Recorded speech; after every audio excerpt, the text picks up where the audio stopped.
Cette invitation montre aussi, Monsieur le ministre, l'engagement de la UNESCO auprès du gouvernement gabonais, non seulement dans le secteur des médias, sinon son engagement dans les défis majeurs des droits de l'homme et de développement du Gabon. Et il faut le dire fort, la liberté d'expression et la liberté des médias, c'est des droits humains fondamentaux, indispensables pour la démocratie et pour la transparence des institutions publiques, ainsi que pour la participation citoyenne.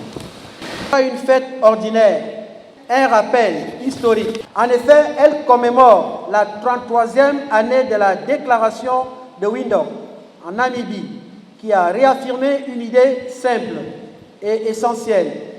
Pas de démocratie sans une presse libre, pluraliste et indépendante.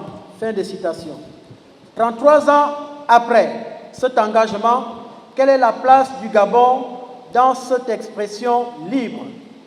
Au lendemain du 30 août 2023, marquant la chute de l'ancien régime, le Gabon faisait un bond remarquable et se hissait à la 56e place, juste derrière les États-Unis d'Amérique.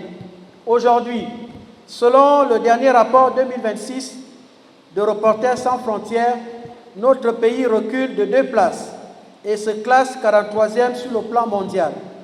Ce léger recul doit nous interpeller, car il est le signe que la vigilance ne doit jamais faiblir. Je voudrais rassurer le représentant de la presse gabonaise sur les textes importants que le gouvernement a adoptés le 26 février 2026, notamment les ordonnances qui portent sur la régulation des réseaux sociaux, l'ordonnance modifiant le code de la communication et en particulier le projet de loi portant statut particulier des professionnels de la communication. Et sans le dire, et je sais que c'est une demande légitime, le projet de loi portant accès à l'information publique.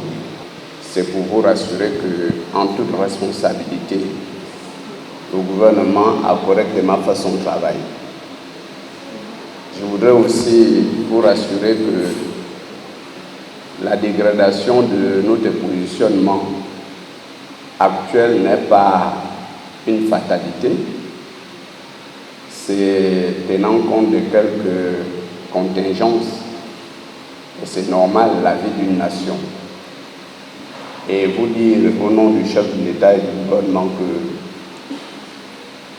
le mieux ne se fait pas ailleurs en matière de liberté de la presse. Je peux dire que le meilleur se fait au Gabon. Parce que le Gabon reste l'un des rares pays à constitutionnaliser depuis 2025 ces droits fondamentaux, notamment la liberté de la presse.